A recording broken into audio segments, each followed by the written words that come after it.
Leonard Lynn Carter sat quietly on a worn bench under an old oak tree, sweat sticking his shirt to his back. His cane leaned nearby, and beside it, a half-eaten sandwich lay forgotten in its wrapper. In his hands, he held a weathered copy of I Know Why the Caged Bird Sings, a book he had read many times, yet each page still revealed something new. The sound of footsteps and laughter broke the calm.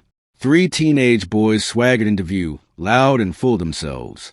Brad Holston led the way, his father a powerful developer in Pine Brook. Behind him came Mason Richards, arrogant with the weight of his mother's school board influence.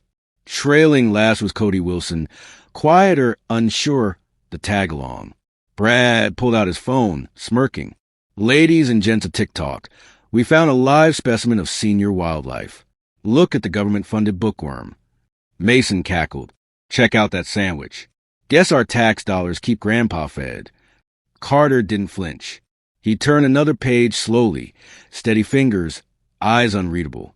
In court, he had once stared down white supremacists and hardened criminals alike.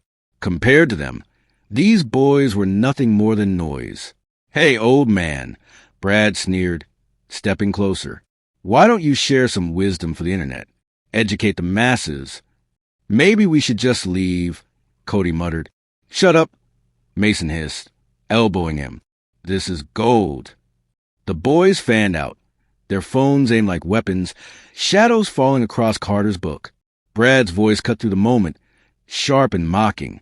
"What's it like freeloading off society? Nice life, huh? Sandwiches and no job." Carter kept still, hands resting on his book, gaze fixed ahead. He knew dignity was often best protected in silence. Brad leaned closer, lowering his voice. "He's ignoring us. Probably too busy counting Social Security checks. Or dreaming about picking cotton." Mason snorted. "Yeah, old school labor."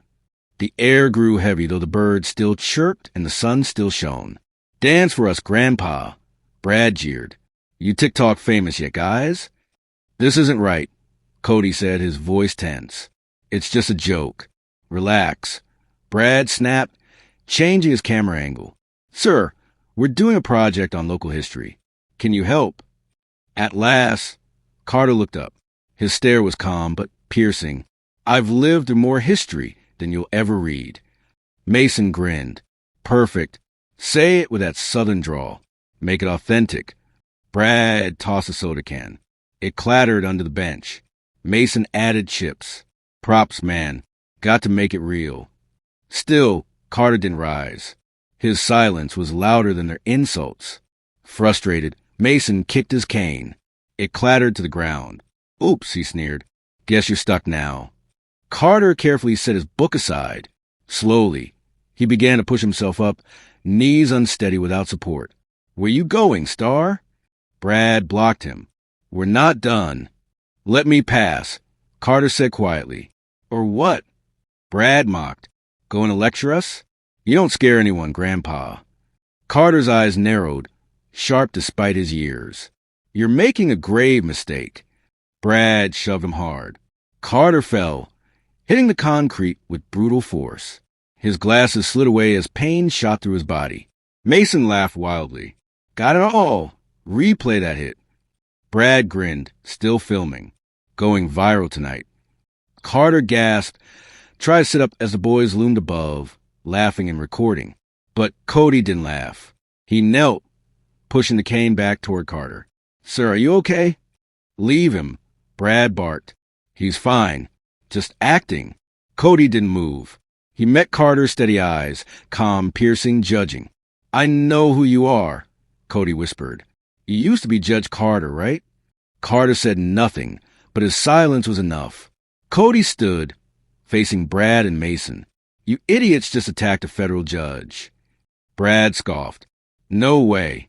He's just some bum." He put away murderers. Cody shot back. He ruled in civil rights cases. "My uncle calls him the Iron Bench." Mason rolled his eyes. "So what? He's not a judge anymore." "He's still respected," Cody snapped. "And you just filmed yourselves knocking him down. Think your parents can cover that up." Their phones lowered. The confidence cracked. "Let's get out of here," Mason muttered. glancing nervously at Carter. "We'll delete the video." "We'll be fine," Brad said. Carter's voice came soft but clear. "You can erase the footage. But the judgment, it's already passed." Cody helped Judge Carter sit up. "I'm calling someone," he said, pulling out his phone. "My uncle works with the sheriff's office." Brad panicked. "Wait, Cody, don't." Carter looked at him calmly. "The law may move slowly, but it always comes." The sirens weren't there yet, but the tension hung heavy, like a storm ready to break. As Carter gripped his cane and stood again, the boys finally realized this wasn't just content for the internet. This was consequence. 3 weeks later, Pine Brook was no longer the same quiet southern town.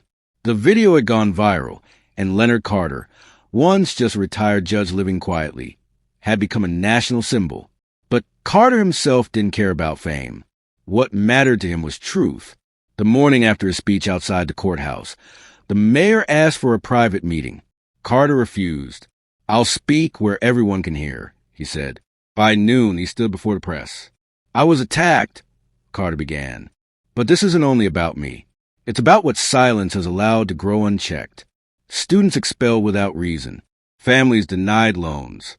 Workers passed over because of their names or their skin." Behind him stood Cody Wilson, clutching his written statement nervously. "I was there," Cody admitted into the microphone. "I didn't stop it. I was scared.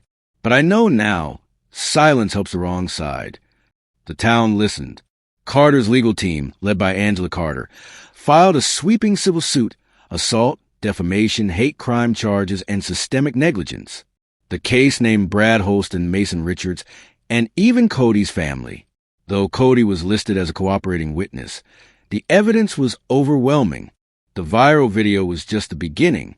Soon, decades of buried discrimination surfaced: documents, testimonies, even recordings of school board members joking about segregation. State officials launched a civil rights investigation. 3 Pine Brook officials resigned. The district attorney opened a criminal case. Suddenly, people who had once ignored Carter were calling him judge again. Brad's family hired lawyers immediately.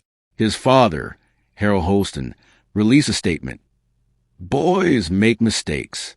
Let's not destroy their lives over this." Carter's reply was sharp. "They tried to destroy mine." In court, Angela was fierce. "This wasn't a prank," she told the jury. "This was racially charged harassment of a man who helped build the justice system they mocked." Carter himself took the stand last. "I forgave them," he said. "But forgiveness is not the same as forgetting. And justice does not retire." He paused, his voice steady. "My father died before immigration reached our neighborhood. He told me, 'Son, don't just open doors, hold them open.' That's what I tried to do as a judge. That's what I'm doing now." The courtroom fell silent. The jury deliberated for 2 hours before delivering the verdict. $5 million awarded to the Carter Fellowship for equal justice. Full expulsion of Brad and Mason from the school district. Mandatory diversity, reforms across Pine Brook institutions. And a federal recommendation for hate crime prosecution. Outside the courthouse, Carter emerged to applause. Brad, pale and silent, was escorted out by his lawyer. Days later, Stanford withdrew his acceptance. Mason's parents pulled him from the public eye completely. Cody, though still punished, chose a different path, working with Carter on reconciliation efforts and community healing. Weeks passed.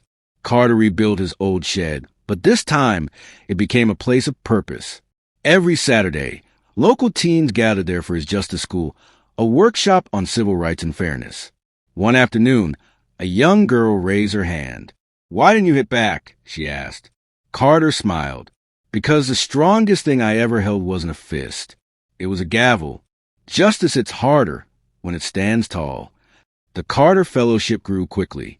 Law students across Georgia applied, eager to continue his mission. Angela left her firm to lead it full-time. At the high school, a mural replaced a vandalized wall. Carter in his judge's robe, hand extended to a young student of color. Above it were the words, "Truth doesn't expire." One day, a hesitant knock came at Carter's door. It was Brad. He looked thinner, quieter, broken. "I know I don't deserve your time," he said, "but I wanted to apologize. Not for the cameras. For real, I was raised to think certain things. I never questioned them. Now I can't stop questioning." Carter studied him, then opened the door wider. "I don't teach to punish. I teach so people can learn." Brad joined the next Justice School meeting. Not everyone welcomed him, but Carter made space. Months later, Carter stood at the dedication of a new community center. Pinebrook had changed, slowly, painfully, but unmistakably. There were new school board members, better policies, and open conversations that never happened before. He stepped up to the podium one last time. "Justice isn't a destination," he said. "It's a path. And sometimes it takes a painful fall for a town to rise again." The crowd rose in applause. And in that moment, the man they once mocked stood taller than ever, not just as a judge, but as a builder of something greater.